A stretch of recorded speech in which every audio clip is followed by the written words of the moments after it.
Love is a weapon so terrifying. Behind the beauty of having feelings of love, there is a great consequence that must be accepted: a non-functioning logical mind, foolish actions, and various other negative things.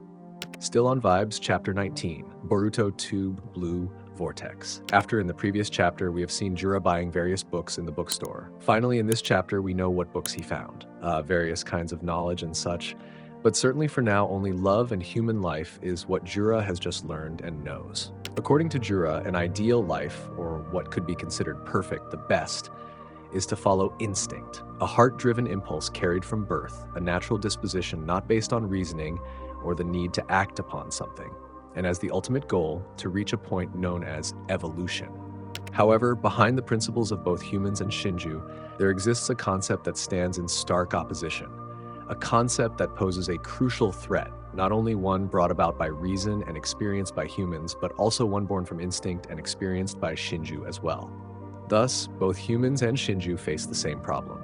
This problem is deeply serious, and it is called love. And actually, indirectly, Jura's explanation of the concept of love subtly criticizes all the characters in the Naruto universe, like Obito, Kaguya, and many others. Ironically, because of love, Naruto had to bear the burden of the world. You all surely know that this was all because of Sakura's request for Naruto to bring Sasuke back. But the point is, since Chapter 19 was released, we have discovered another concept. As for love, I still don't fully understand Konohamaru's true intentions. Perhaps some of us, including myself, have heavily blamed Konohamaru, especially since this might not even be considered a serious problem, just the matter of being called Konohamaru-chan. Yet, he strongly refused to accept it. Even when Matsuri showed serious anger, Konohamaru still stood firm in his stance and stubbornness. However, if we think a bit more rationally, there may be another concept at play, or perhaps even a plot twist. Basically, it is highly likely that Matsuri is just a baby, or more precisely, a young child with an innocent instinct. However, Konohamaru perceives Matsuri as an adult woman. This means that Matsuri has the mentality or way of thinking of a child, believing that no one else should have or love you except for me. This is a typical mindset of a child. You should understand that a child's natural tendency is to get angry over small issues.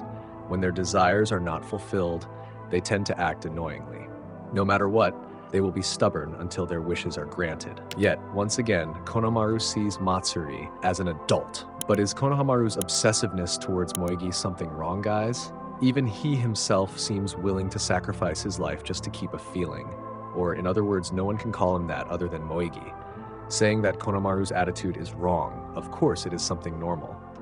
But I was thinking and optimistic if in the next chapter, Konohamaru will give us a surprise, and surely it will not be resistance, but another expression that will make Matsuri calmer, like explaining or even letting Matsuri call him what she wants. Maybe this will sound irrational, especially since Matsuri is already in a position where she's ready to devour him. But the thing is, sometimes the situations we think are impossible can actually happen, right? Even though Matsuri is in a state of complete rage, if her feelings are still rooted in love, and if Konohamaru changes his mind, then it could still happen. Because if we rely on outside help, who exactly among the shinobi could come to their aid? It would be extremely difficult, right? The most ideal solution lies in Konohamaru's next decision.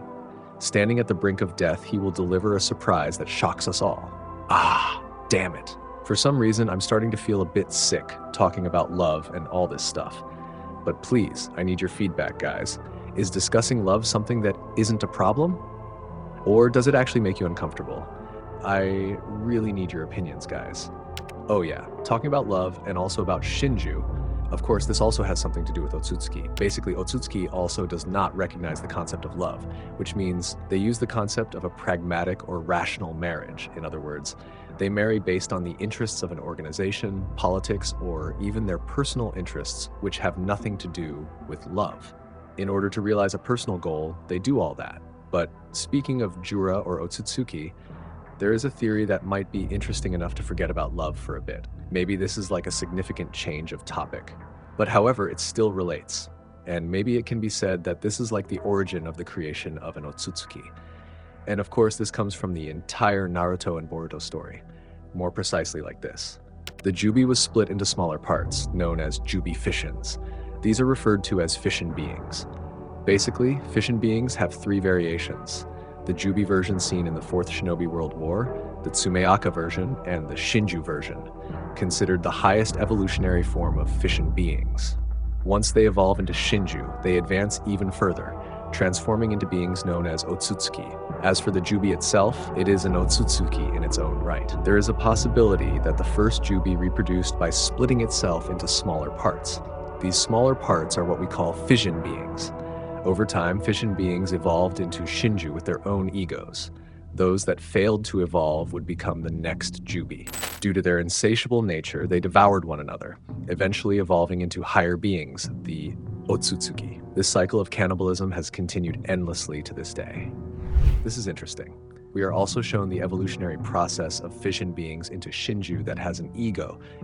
Fission beings will prey on anything in order for them to evolve, as well as Otsutsuki, who will prey on anything even if it is his own relatives and even his own body, like Momoshiki and Urashiki did. Amado once stated that the Otsutsuki are parasitic beings. When faced with death, they choose a suitable vessel to prolong their lifespan. Similarly, fission beings are also parasitic creatures that absorb the life force of living beings. There is a possibility that if Jura consumes the 9 biju, or even just one of the biju on Earth, he could transform into a new Otsutsuki. According to Amado, Otsutsuki are the original source of SHINJU, by implanting into planets and then sucking the life out of the planet. The resulting chakra fruit contains the energy and biological information of the planet, which the Otsutsuki use to renew and evolve their species. This is similar to Tsumeaka fission beings that bite their victims and then they evolve into SHINJU with an ego. They have the life information of the victims they bite and can even imitate their jutsu. In conclusion, jubi is the ancient form of Otsutsuki, but the process for jubi to become Otsutsuki is very long, and it all depends on how the food source is. The SHINJU seeds obtained by Otsutsuki were likely taken from the body parts of adult jubi to serve as new jubi. So what do you guys think? Does this historical theory of how Otsutsuki came to be sound plausible? Oh yeah. I apologize if you've seen some of my videos for only a few minutes. Very few of them are more than 10 to 15 minutes. Honestly, even these 8 minutes, sometimes I say a lot of shit that I shouldn't. So hopefully you understand, guys. Thank you for watching. If there are some wrong parts, I hope you can correct it. Likes and subs, I'm Nim. See you in the next episode. Bye bye, Databayo.